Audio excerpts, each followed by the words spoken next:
صرف دو باتیں حافظ قرآن والحدیث حضرت مولانا منظور احمد مینگل صاحب تشریف لائے پنڈی گیب میں میرے شہر میں. یہ میرے لیے آپ کے لیے اللہ کا بہت بڑا احسان ہے. ہم اللہ کے شکر گزار ہیں اور ہم حضرت مولانا منظور احمد مینگل صاحب کو سرزمین پنڈی گیب آمد پہ انہیں خوش آمدید کہتے ہیں, انہیں ہدیہ تبریک پیش کرتے ہیں. اور میں آپ حضرات کے لیے یہ وہ ہستی ہیں, وہ شخصیت ہیں جنہوں نے 1.5 ماہ میں سعودی عرب میں مدینہ منورہ میں مسجد نبوی میں بیٹھ کے بخاری شریف کو یاد کیا. بہت بڑی سعادت ہے. یعنی میرے پاس اور آپ کے پاس جو رب نے بندہ بھیجا وہ مجھ پہ آپ پہ احسان کیا کہ بڑا عظیم آدمی آئے, صاحب علم و عمل تشریف لائے ہیں. حضرت مولانا منظور احمد مینگل صاحب نے 2 ماہ میں جام شورو یونیورسٹی سے ڈاکٹریٹ کی ڈگری بھی حاصل کی ہے. انہیں اللہ نے بڑی نعمتیں عطا کی ہیں, بڑا ملکہ عطا کیا ہے. باتیں ان کی سننی ہیں, میں نے بھی اور آپ نے بھی. وہ باتیں کریں گے اللہ میرے اور آپ کے دلوں میں اتارتا جائے گا. نعرہ تکبیر. استاذ العلماء حضرت مولانا منظور احمد مینگل صاحب. نعرہ تکبیر. سفیر اسلام حضرت مولانا منظور احمد مینگل صاحب, خطیب اعظم حضرت مولانا منظور احمد مینگل صاحب, شیخ القرآن مولانا غلام اللہ خان, اکابرین علماء دیوبند, اکابرین علماء دیوبند. جاؤ صحیح.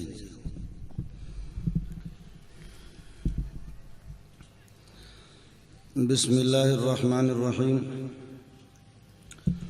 نحمده ونصلي ونسلم على رسوله الكريم. اما بعد فاعوذ باللہ من الشیطان الرجیم. بسم اللہ الرحمن الرحیم.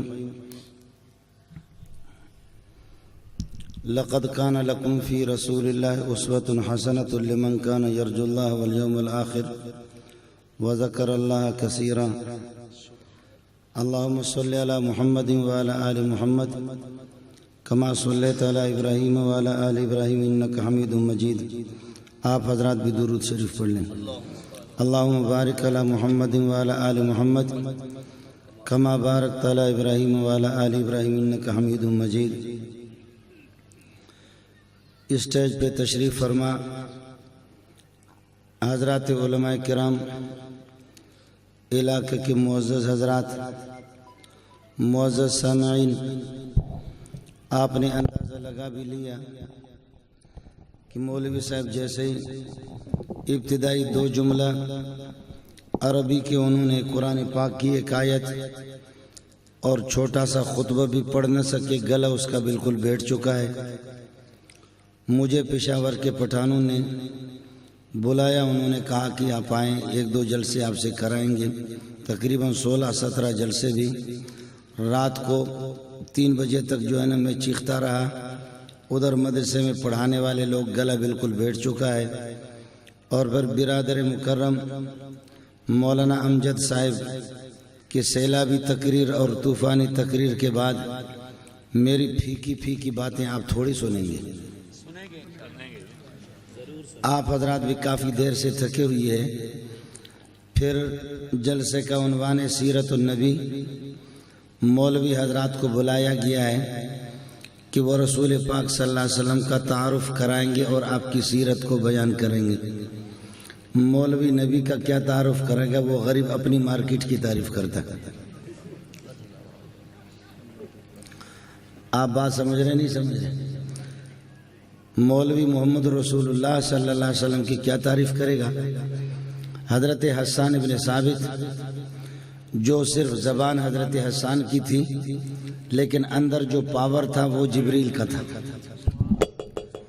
جس نے آپ کے بارے میں دعا بھی کی اور اسٹیج پہ بٹھایا, خود اپنی نگرانی میں فرمایا اللہم ایدہ بروح القدس, اے اللہ اس کی ہاتھ بٹا دے جبریل کے ذریعے سے.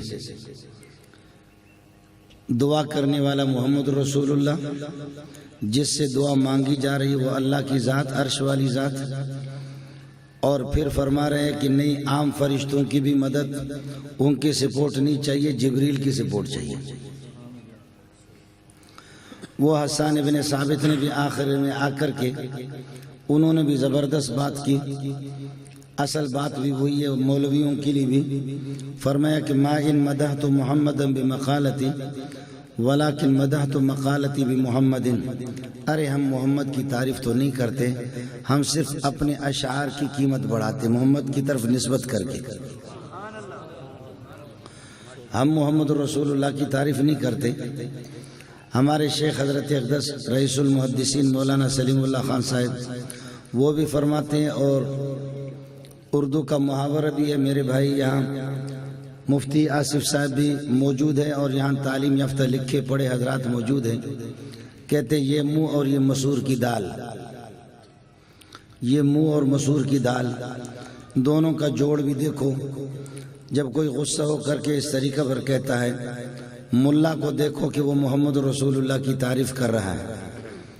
آپ ذرا متوجہ ہو جائیں، میرے شیخ تھے ہمارے، جن سے میں بیعت بھی ہوں، آپ نے نام بھی سنا ہوگا، جمعیت علماء اسلام کے امیر بھی رہے، اللہ کو پیارے ہو گئے، مولانا عبدالکریم بیر شریف رحمۃ اللہ علیہ، فرماتے کہ مولوی محمد کی تعریف کیا کرے گا، محمد کا نام اللہ نے ایسے بنایا ہے، جب آدمی کہتا ہے محمد محمد تو میم کو ادا کرتے وقت یہ دونوں ہونٹ ایک دوسرے کا بوسہ لیتے ہیں۔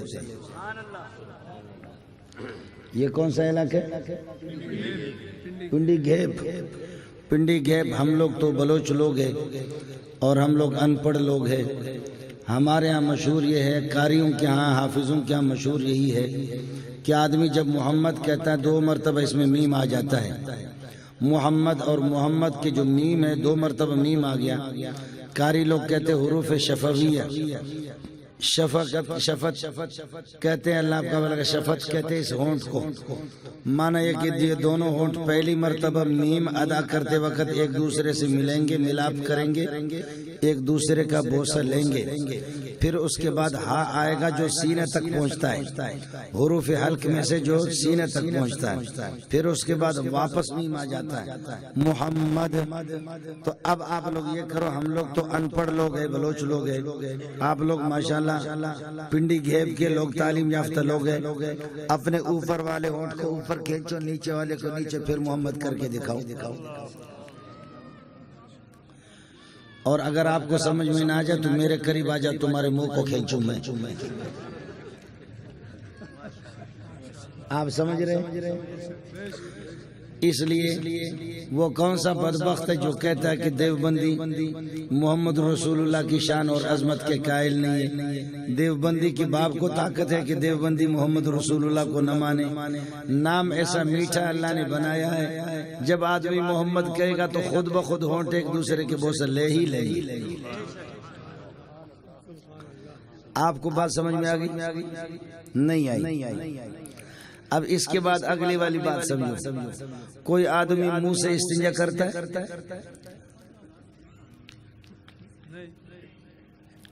بولو پنڈی گھیپ والے، آدمی منہ سے استنجا کرتا ہے؟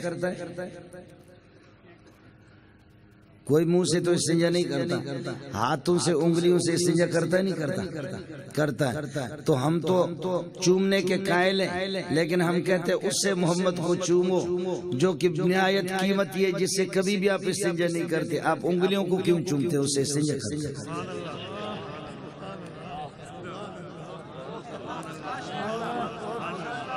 آپ کو مسئلہ سمجھ میں نہیں آیا؟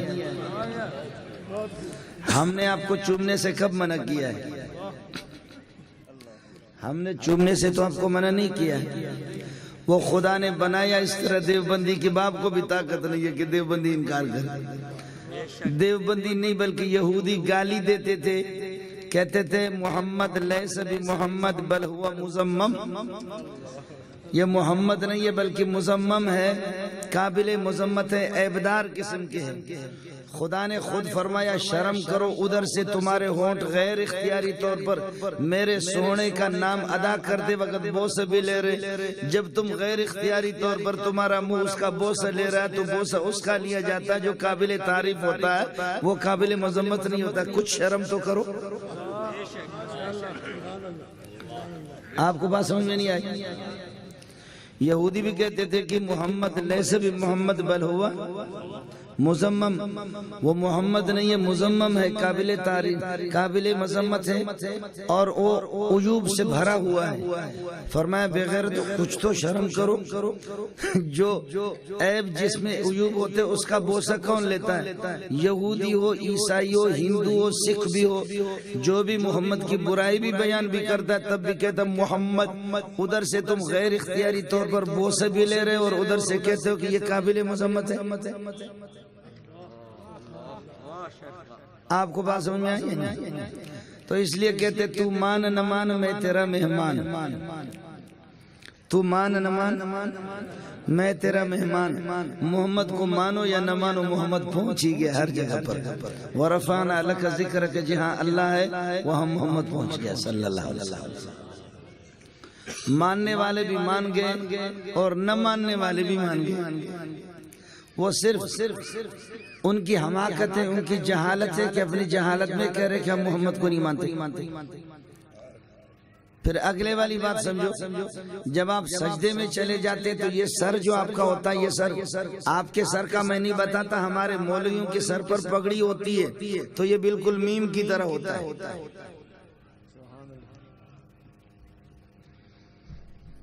آپ سمجھے نہیں سمجھے؟ میں وزیر اعظم کے سر کا نہیں کہتا اس لیے کچھ بال ہی نہیں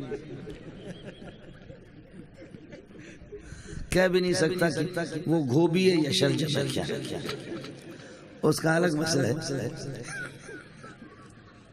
آپ سمجھے؟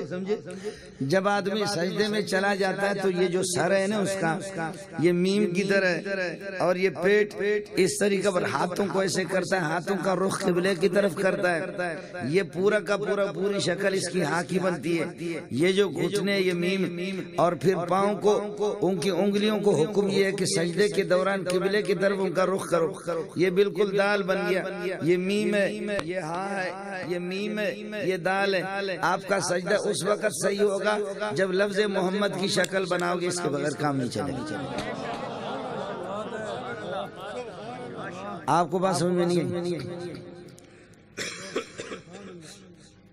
آپ تھک گئے، میں بھی کرایہ کا ٹٹو نہیں ہوں، پھر میں بھی چلا جاؤں گا. آپ بات سمجھے؟ پھر مسئلہ یہ ہے، ہمارے علماء دیوبند نے عقیدہ یہ بیان کر دیا. انہوں نے کہا کہ پیارے محمد صلی اللہ علیہ وسلم آپ کے جسم مبارک جس مزار مبارک میں آرام فرما رہے ہیں، جسم مبارک جہاں آرام فرما رہے صلی اللہ علیہ وسلم، یہ میرے نبی کا منبر ہے. خدا آپ کو لے جائے، آپ ابھی بھی جائیں گے مسجد نبوی میں دیکھیں گے وہ محراب موجود ہے جہاں پر پیارا سونا محمد پیشانی مبارک رکھ کر کے سجدہ کرتے ہیں. اس کو انہوں نے اپنی تعمیرات میں چھیڑا نہیں ہے، وہ اپنی جگہ پر ہے. حاجیوں نے دیکھا نہیں، وہ دیکھا نہیں.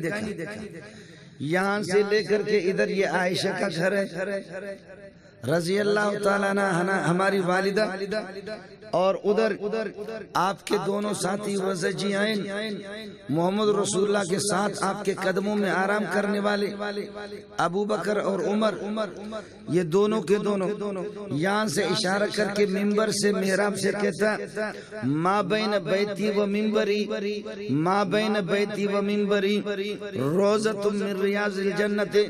یہ منبر سے لے کر ادھر تک بشمول عائشہ کے گھر کے، بشمول عائشہ کے گھر کے، یہ سارا کا سارا آپ کو مدینہ کی زمین نظر آ رہی ہے لیکن یہ حقیقت میں جنت کا ٹکڑا ہے. آپ سمجھ رہے؟ جب میں پنڈی گھیب میں رہ رہا ہوں تو میں پنڈی گھیب میں ہوں، یا آپ کہیں گے مولوی منظور کراچی میں. پھر بھی سمجھ میں نہیں آئی. جب میں پنڈی گیپ میں اس وقت آپ سے گفتگو کر رہا ہوں تو پنڈی گیپ میں ہوں یا کراچی میں ہوں؟ پنڈی گیپ میں ہوں. جب آدمی مرتا ہے مرنے کے بعد پھر آدمی جنت میں چلا جائے گا, حساب و کتاب ہوگا. عائشہ تو وفات سے پہلے جنت میں رہ رہی ہے. آپ سمجھے نہیں؟ میری اور آپ کی والدہ حضرت عائشہ وہ تو وفات سے پہلے, ہماری مائیں وہ تو وفات سے پہلے جنت میں رہ رہی ہے. اب اگر کسی کو آگ لگے یا مرچ لگے ہم کیا کر سکتے ہیں؟ اب کسی کو آگ لگے یا مرچ لگے, ہم لوگوں نے مولویوں نے تو کسی میں مرچ نہیں ڈالا. آپ سمجھے نہیں؟ عائشہ وفات سے پہلے جنت میں رہ رہی ہے. رسول پاک صلی اللہ علیہ وسلم, آپ صلی اللہ علیہ وسلم وصال سے پہلے, آپ اپنے وصال سے پہلے جنت میں رہ رہے ہیں. تو پھر یہ ہے کہ وصال کے بعد پھر کون ہے جو محمد کو اور عائشہ کو جنت سے نکالے؟ آپ بات سمجھے نہیں؟ آپ میری گفتگو سمجھ رہے یا نہیں سمجھ رہے؟ ہاں, شکر. اب اگلے والی بات ذرا سمجھو.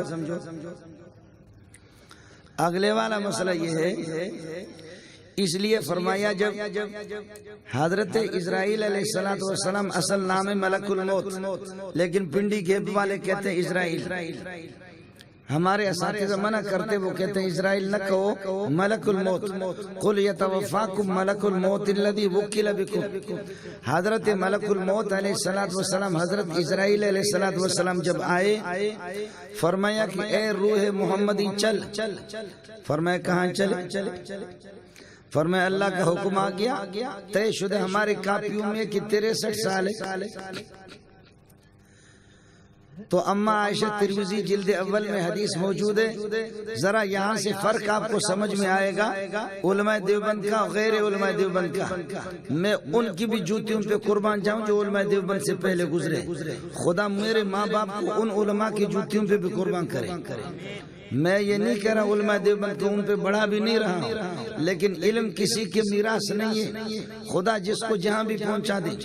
فرمایا کہ جب حضرت اسرائیل علیہ السلام آئے تو آپ نے فرمایا کہ چلنا ہے.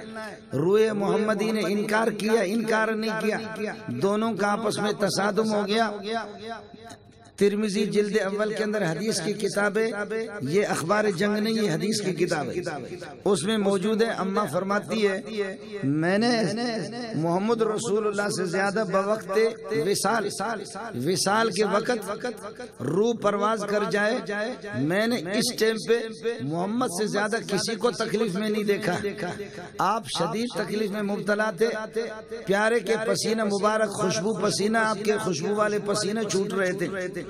محدثین نے دماغ دوڑایا, کوئی ادھر گیا, کوئی ادھر گیا, کوئی ادھر گیا, کوئی ادھر گیا, کہ عام مومنوں کو اتنی تکلیف نہیں ہوتی ہے تو جو نبیوں کا تاج ہے, جو اللہ کا لاڈلا ہے, اس کو تکلیف کیوں ہو گئی؟ عام تبلیغیوں کو, اکابرین کو, صوفیہ کو اتنی تکلیف نہیں ہوتی. اما فرماتی ہے کہ خدا کی قسم میں نے کسی کو اس طرح تکلیف میں نہیں دیکھا, محمد کو سب سے زیادہ تکلیف ہو گئی. اب دیکھ لینا محدثین نے اپنی بات کی, ادھر ہمارے یار بھی ہے, وہ بھی عاشق رسول ہے, خدا جانے ان کے پاس کیا ہوگا. لیکن آج ہمارے علماء دیوبند کا تحفہ بھی لے لو, اس لیے کہ ان کے خزانے کے اندر یہ چیز ہے ہی نہیں. میں بعد میں وہ بات عرض کروں گا.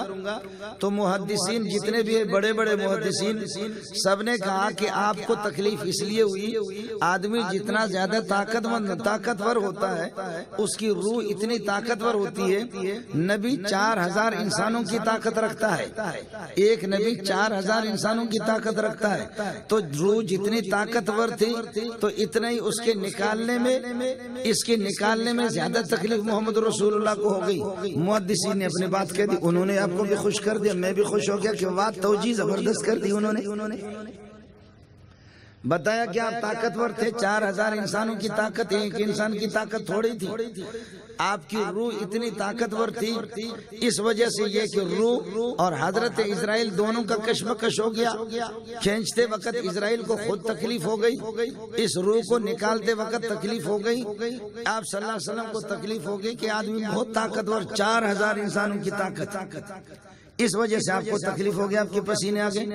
یہ سارے محدثین ادھر ہی گئے، لیکن میرے استاد شیخ الحدیث مولانا سلیم اللہ دامت برکاتہم العالیہ کے استاد حضرت اقدس شیخ العرب والعجم مولانا حسین احمد مدنی رحمۃ اللہ نے فرمایا کہ نہیں، گلے نہیں ہے، انہوں نے کہا کہ گلے نہیں ہے، گل کوئی دوسری گل ہے، وہ کون سی گل ہے؟ تسی جسو آپ بولو کون سی گل ہے؟ انہوں نے کہا کہ گل ہے کہ حضرت اسرائیل علیہ السلام نے فرمایا کہ اے روح محمدی، اے محمد رسول اللہ کی پاکیزہ روح، اے خوشبو والی روح، نکل جا، مجھے بھیجا گیا ہے آپ کی خدمت کے لیے، آپ کو اکرام کے ساتھ میں لے جاؤں، میں آپ کو لے جانا چاہ رہا ہوں۔ کہا کہاں لے جاؤ گے؟ کہاں لے جاؤ گے مجھے؟ کہا آپ کو جنت میں لے جا رہے ہیں، آپ کو جنت میں لے جا رہے ہیں۔ فرمایا وہ کون سی جنت ہے؟ میرے نبی کا گھر خود ہی جنت ہے۔ سمجھ میں نہیں آیا؟ میرے نبی کا گھر خود ہی جنت ہے، ما بین بیتی و منبری روضۃ من ریاض الجنہ۔ عائشہ جنت میں رہ رہی ہے تو محمد جنت میں نہیں رہ رہا۔ جب عائشہ جنت میں ازواج مطہرات رہ رہی ہے وصال سے پہلے وفات سے پہلے، تو کیا پیارے پیغمبر وہ جنت میں نہیں رہ رہا؟ وہ خود جنت میں۔ اور پھر مجھے یہ بتاؤ کہ تمہارے جنت کے اندر ایسی قیمتی اور ایسے خوشبودار جسم موجود ہیں جو میں محمد کے جسم میں 63 سال رہ چکی ہوں۔ یہاں جو 63 سال اس مبارک جسم کے اندر میں رہ چکی ہوں، مجھے کہاں لے جا رہا؟ لیکن اسرائیل علیہ السلام اس کو تو کسی پہ ترس نہیں آتا، اسی کشمکش میں روح کہہ رہی ہے کہ نہیں، تمہارے جنت میں محمد نہیں ہے، محمد کے سینے میں جنت ہے۔ تمہاری جنت میں محمد نہیں ہے اور محمد کے سینے میں جنت بھی ہے، اور محمد کا گھر بھی جنت ہے۔ اسی کشمکش میں اسرائیل کو تو کوئی ترس نہیں آتا، تو اسی کشمکش میں میرے پیارے کو پسینہ آگے صلی اللہ علیہ وسلم۔ ٹائم زیادہ ہو گیا میرے خانے۔ اب اگلے والی بات سنو، آگے فرمایا قرآن نے بتا دیا، سنی اس کو کہتے ہیں کہ جو نبی کی سنت پر مر جائے، یہ اس کا ترجمہ ہے۔ کیا عرض کر رہا ہوں؟ آپ سیرت النبی، سیرت کا معنی سنت نبی، طریقے نبی، نبی کا کردار، نبی کا عمل، نبی کی زندگی، نبی کی حیات طیبہ، یہ سیرت ہے۔ اس سیرت کو، اس سنت کو، آپ کے طریقے کو اپنانے والا، سنت کا معنی ہی طریقہ کے، نبی کے طریقے کو اپنانے والا اس کو کہتے سنی، اور سنی اس کو کہتے کہ جو سنت پر مر مٹ جائے۔ کہنا تو آسان ہے، سب نے کہہ دیا بے شک۔ فارسی والا کہتے گفتن آسان ہے لیکن کردن مشکل ہے۔ مولوی صاحب نے تقریر کی کہ شہادت کی ایسی فضیلت ہے، ایسی فضیلت ہے، تو ایک آدمی نے کہا یار سنا ہے شہادت جڑی نا چیز تو بڑی اچھی ہے، لیکن سنا ہے سالے جان سے مار دیتے۔ بولو کہنا تو آپ بھی سنیے، میں بھی سنی ہوں، کہنے میں تو ہم سب کے سب سنیے، سیرت کو اپنانے والے، اور شہادت چیز تو بڑی اچھی ہے، سنا ہے شہادت چیز تو بڑی اچھی ہے، لیکن سنا ہے سالے کیا کرتے ہیں؟ جان سے مار دیتے۔ اس کو ایسی شہادت چاہیے کہ اس کو ایئر کنڈیشن میں بٹھا کر کے آئس کریم کھلائیں۔ ایسی بھی شہادتیں ہوتی ہے، آدمی کو ایئر کنڈیشن میں بٹھا کر کے کیا کھلائیں؟ آئس کریم کھلائیں۔ تو آپ نے سنیوں کو سنی، سب سے پہلے سنی امام بخاری نے اپنی کتاب کا نام رکھا الجامع المسند الصحیح المختصر من امور رسول اللہ صلی اللہ علیہ وسلم و سننہ و ایامہ۔ سنت آ گئی۔ آپ نے بتا دیا کہ سنیوں سب سے پہلے بڑے سنی صحابہ ہے، فرمائے وہ سنیوں جی پہلے شاگرد کو کہتے تھے صحابی، اس کے بعد شاگرد کو کہتے صاحب، امام ابو حنیفہ کے شاگردوں کو کہتے صاحبین۔ اس پرانے زمانے میں، نبی کے زمانے میں، نبی کے شاگرد کو کیا کہتے تھے؟ صحابی، اور نبی کے پھر بعد نبی کے شاگردوں کے شاگرد کو کہتے تھے صاحب۔ امام ابو حنیفہ کے شاگردوں کو بھی کہتے صاحب، اس کے بعد آگے جا کر کے شاگرد ہو گیا تلمیذ، پھر اس کے بعد مولویوں کے اندر فخر پیدا ہو گیا، پھر ہو گیا تلمیذ۔ آج کل نہ تلمیذ ہے، نہ تلمیذ ہے، نہ صاحب ہے، نہ صاحبین ہے، آج کل تو الحمدللہ اسٹوڈنٹ۔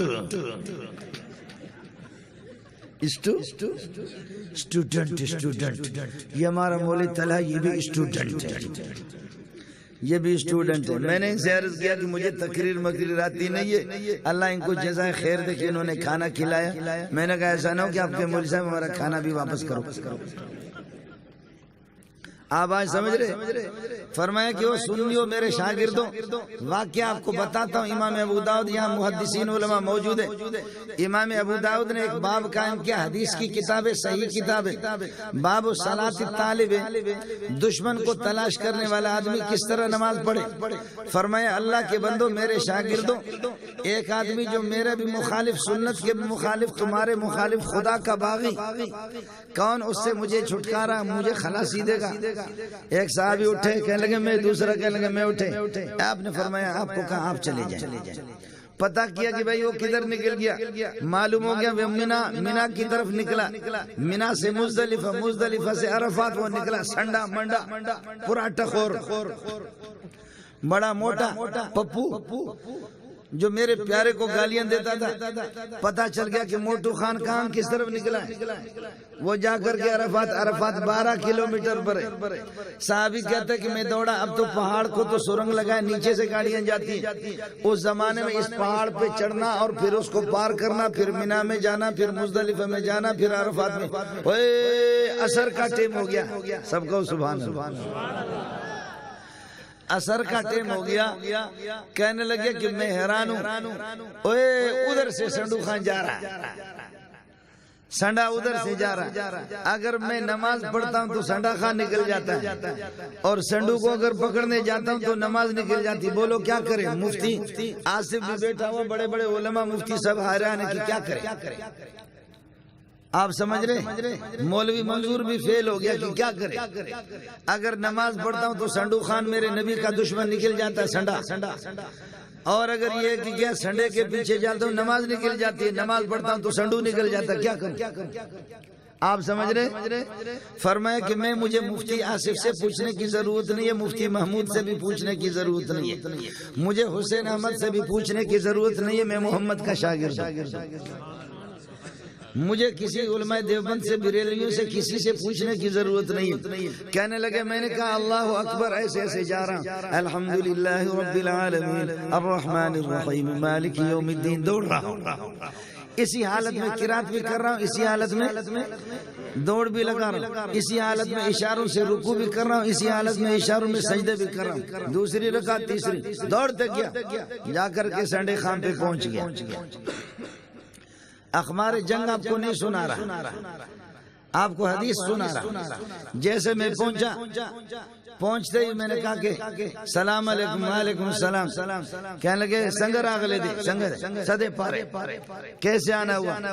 میں نے کہا اس لیے آیا ہوں، سنا کہ ایک بندہ ہے محمد ابن عبداللہ، اس کو کہتے ہیں، اس نے لوگوں کو خوب تنگ کیا، اس نے ہمیں بھی تنگ کیا ہے، اور ایسا معزز آدمی، اتنے قیمتی آدمی، آپ بھی سنا اس سے تنگ ہے؟ کہنے لگے ہاں، اس نے تو ہمارے ناک میں دم کر کے رکھا ہے۔ کون کہہ رہا ہے؟ سنڈو خان، سنڈو خان کہہ رہا ہے کہ اس نے تو ہمارے ناک میں دم کر کے رکھا ہے۔ تو کہا کہ پھر کیا کرے؟ کہنے لگے اپنی پارٹی بنا لیتے، اپنی پارٹی بنا لیتے، ایک پلیٹ فارم پر جمع ہو کر کے پھر محمد سے نمٹ لیں گے۔ میں نے کہا ٹھیک ہے، میں آپ کے ساتھ ہوں، لیکن آپ کی بڑی تعریفیں میں نے سنی ہے، اور آپ کی تلوار کی بھی بڑی تعریف سنی، تلوار اس کے ہاتھ میں تھی، یار یہ کیسی تلوار ہے؟ سمجھے؟ واہ واہ واہ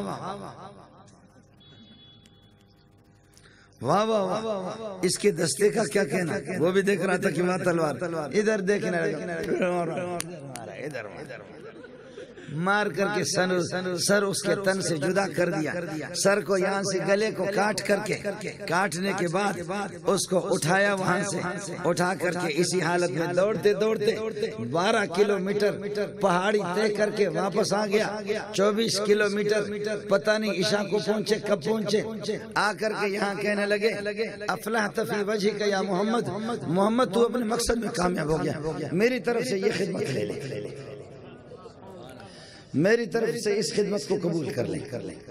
سنڈو خان کا سر آ گیا، سنڈو خان کا سر آ گیا، میرا نبی خوش ہو گیا، میرا نبی خوش ہو صلی اللہ علیہ وسلم، چہرہ تو ویسے بھی چاند بھی اس کے سامنے شرمندہ، لیکن ایسے خوش ہو گئے سبحان اللہ۔ بخاری کے الفاظ آپ کو سنا رہا ہوں، بخاری بھی کہتا ہے کہ محمد رسول اللہ صلی اللہ علیہ وسلم جس وقت آپ خوش ہو جاتے تو ایسے محسوس ہوتا جیسے کہ چاند کی 14ویں چاند کی گولائی ہوتی، چہرہ مبارک یہ کہ گوشت میں کچھ گولائی تھی، پوری گولائی نہیں جیسے کہ فٹ بال، ایسا پیارا چہرہ، ایسا پیارا چہرہ، خوش ہو گیا، چمکنے لگا، فرمایا کہ یار آپ نے کام تو بڑا کر دیا، لیکن یہ بتاؤ انعام آپ کو کیا دے دوں، انعام کیا دے دوں، جو بھی انعام مانگو آپ کو دے دوں۔ کہنے لگے حضرت آپ کے دستے مبارک میں جو عصا ہے، یہ جو ڈنڈا ہے، یہ مجھے دے دو۔ نبی کے ہاتھ میں ایک عصا مبارک ہے، فرمایا کہ یہ عصا مجھے دے دو، فرمایا اس کو لے کر کے کیا کرو گے اور انعام مانگو، کہنے لگے نہیں مجھے یہی چاہیے۔ جب وہ عصا دے دیا، آنکھوں سے لگائے، اس کو سینے سے لگائے، چوما، اور دوڑتے گھر جا کر کے گھر پہنچا، گھر والوں کو کہا کہ خوش ہو جاؤ تم بھی، میں خوش ہوں اس لیے کہ میں نے جنت خرید لی، مجھے جنت مل گئی۔ کیسے آپ کو جنت مل گئی؟ اب 2 دن کے بعد 3 دن کے بعد روزانہ اس عصا کو خوشبو بھی لگاتا ہے اور اس کو چومتا بھی ہے اور اس کو محفوظ کر کے رکھا ہے۔ جب آخری دنوں میں جب یہ صحابی بیمار ہو گئے، اپنے بیٹوں کو اور اپنے عزیزوں کو بلایا، کہا کہ میری ایک وصیت ہے، ایک نصیحت ہے میری، اس وصیت کو خدا کے لیے پورا کر دینا۔ کیا ہے؟ جب میری آنکھیں بند ہو جائیں مجھے کفن پہنا دو، مجھے لحد کے اندر قبر میں رکھ دو، میرے پیارے محمد کے اس عصا کو بھی رکھ دینا، چونکہ میں نے نبی سے وعدہ کیا کہ جہاں کروڑوں کا مجمع ہوگا، پتہ نہیں ہم غریبوں کو آپ پہچانیں گے نہیں پہچانیں گے، آپ کو یاد رہے گا یا نہیں رہے گا، اے محمد آپ کی عصا کو لے کر کے میدان محشر میں آ جانا۔ آپ بات سمجھ رہے ہیں؟ آپ بات سمجھ؟ سنی اس کو کہتے ہیں، سنی اس کو کہتے ہیں کہ سنت پر مر مٹ جائے، سنی اس کو کہتے ہیں کہ سنت کو سینے سے لگائے۔ آپ سمجھے؟ اگلے والی بات میں بات ختم کر دیتا ہوں۔ سنت اس کو کہتے ہیں کہ جس کی شکل ہر جگہ ایک ہو۔ کیا عرض کروں؟ سنت اس کو کہتے ہیں کہ جہاں بھی جاؤ اس کی کیا ہو؟ شکل ایک ہو۔ اب آپ نے دیکھا کہ فجر کی اللہ کا بھلا کرے 2 رکعتیں، ظہر کی 4 رکعتیں، عصر کی 4 رکعتیں، جہاں بھی جاؤ مکہ میں مدینہ میں ہر جگہ ایک ہے، اذانیں ہر جگہ ایک ہی ہے، یہ سنت ہے، اس کی شکل بدلتی نہیں رہی۔ پوری دنیا میں جاؤ نمازوں میں بھی یہی ہے، جو سنی لوگ ہوں گے نمازوں کے رکعت کی بھی ہوئی کیفیت اور اللہ آپ کا بھلا کرے اذان کی بھی کیفیت ہوئی، لیکن یہ سمجھ میں نہیں آتا یہ کون سی سنت ہے اللہ آپ کا بھلا کرے، یہ سمجھ میں نہیں آتا۔ اذان سے پہلے میں خود رہ چکا ہوں، وہاں پر رہ چکا ہوں، وہاں پر میں نے حفظ بھی وہیں پر کیا، وہاں پر، سمجھے آپ لوگ؟ مجھے ڈر لگتا ہے، میں نے حفظ بھی وہیں پر کیا۔ تو اب یہ سنت سمجھ میں نہیں آ رہی۔ اس مسجد میں اذان سے پہلے الصلاۃ والسلام علیک یا رسول اللہ، الصلاۃ والسلام علیک یا حبیب اللہ، الصلاۃ والسلام یا رسول اللہ، الصلاۃ والسلام علیک یا رحمت للعالمین۔ صبر اگلے والی مسجد میں اذان سے پہلے الصلاۃ والسلام علیک یا رسول اللہ، الصلاۃ والسلام یا حبیب اللہ، الصلاۃ والسلام یا رسول اللہ، الصلاۃ والسلام یا نور من نور اللہ۔ یہ 2 تیسری میں جاؤ الصلاۃ والسلام علیک یا رسول اللہ، الصلاۃ والسلام یا حبیب اللہ، الصلاۃ والسلام یا رسول اللہ، الصلاۃ والسلام علیک یا شفیع المذنبین۔ یہ کتنے ہو گئے؟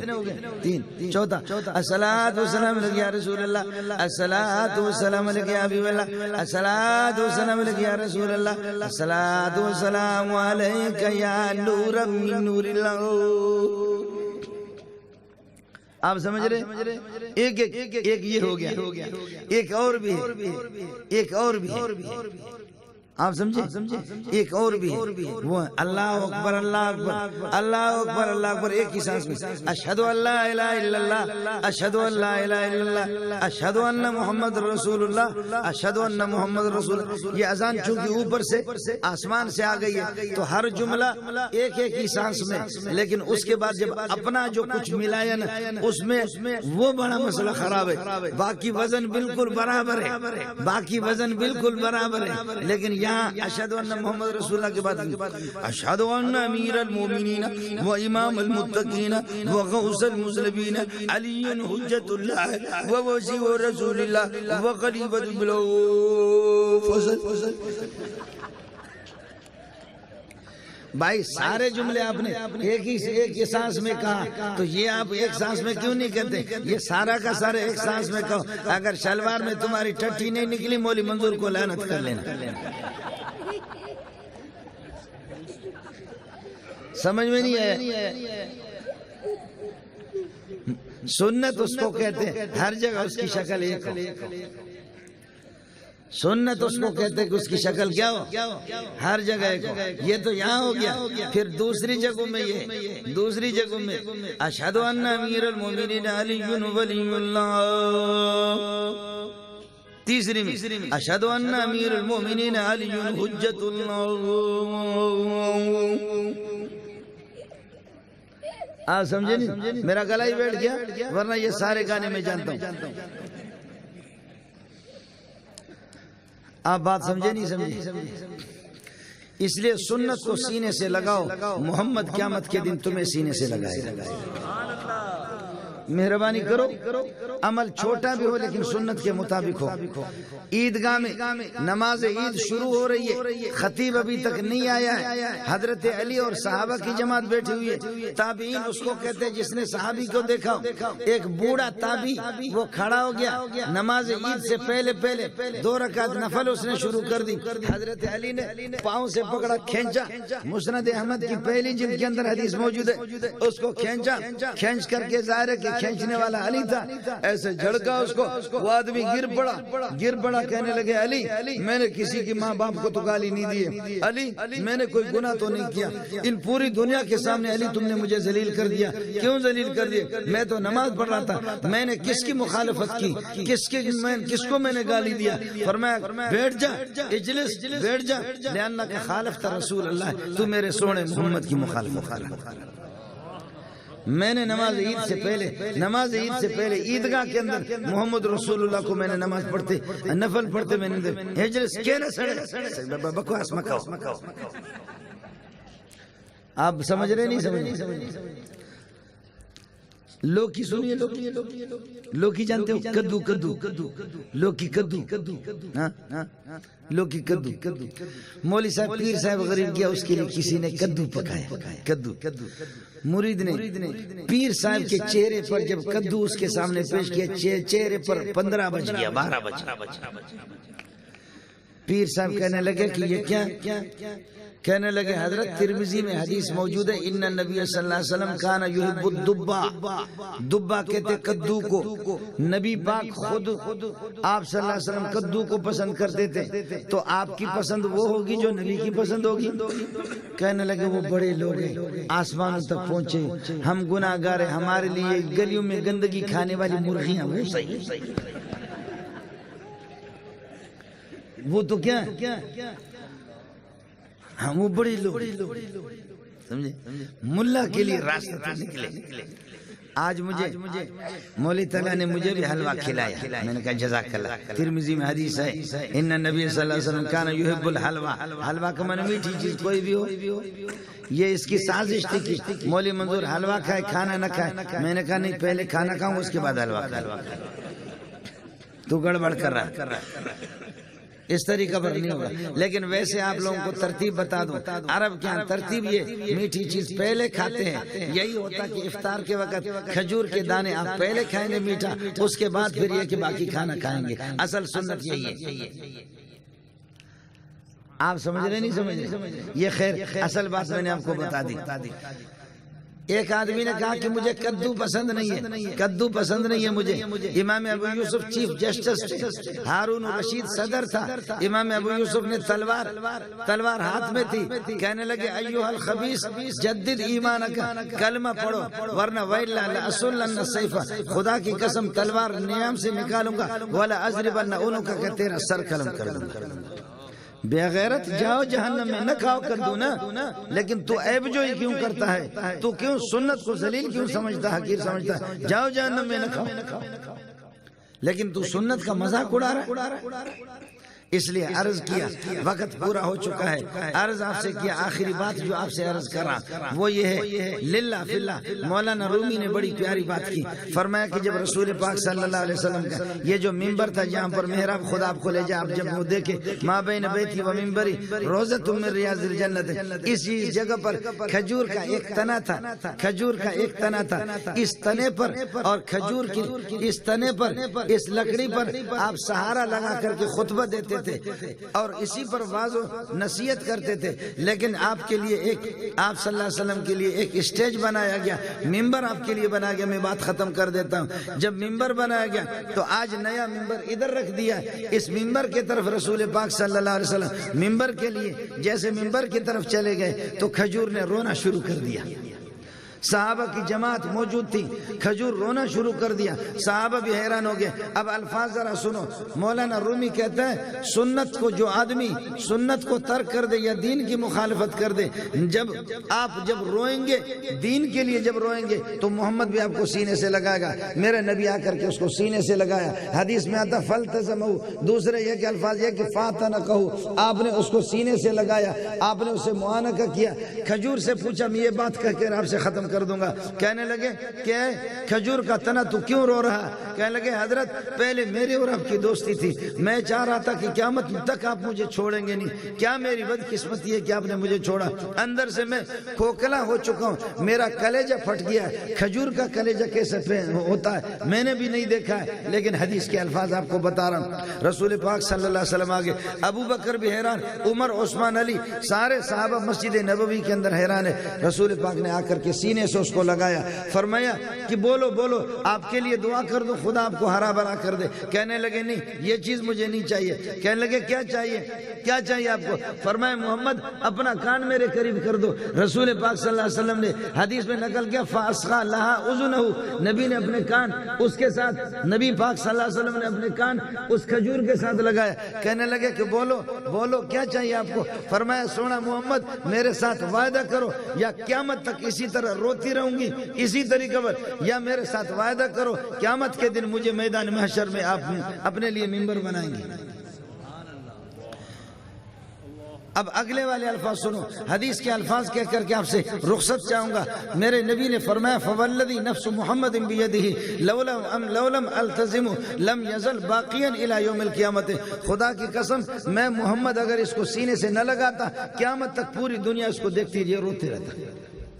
اس لیے گزارش یہ ہے سنت کو سینے سے لگاؤ، عمل چھوٹا بھی ہو لیکن سنت کے مطابق ہو، دین کے مطابق ہو، نبی کے طریقے کے مطابق ہو، انشاءاللہ اللہ آپ سے راضی ہو جائے گا، اللہ آپ کا حامی ہو، اللہ آپ کا ناصر ہو، خدا آپ کو بدعات سے بچائے، خرافات سے اللہ آپ کو بچائے، اللہ آپ کے علم میں، عمل میں، امور میں برکتیں عنایت فرمائے۔ جنہوں نے اس پروگرام کا اہتمام کیا خدا ان سے راضی ہو۔ وآخر دعوانا الحمدللہ رب العالمین۔ اللہم صلی علی محمد وعلی آل محمد کما صلیت علی ابراہیم وعلی آل ابراہیم انك حميد مجيد اللهم انك عفو كريم تحب العفو فاعف عنا يا غفور يا حي يا قيوم برحمتك نستغيث اللهم احفظ جميع المؤمنين والمؤمنات والمسلمين والمسلمات من جميع الآفات والبليات اللهم نجنا من البدعات والخرافات والواهيات يا حي يا قيوم برحمتك نستغيث سبحان ربك رب العزة ما يصفون وسلام على المرسلين والحمد لله رب العالمين برحمتك يا ارحم الراحمين۔ ختم ہو أحسن الجزاء.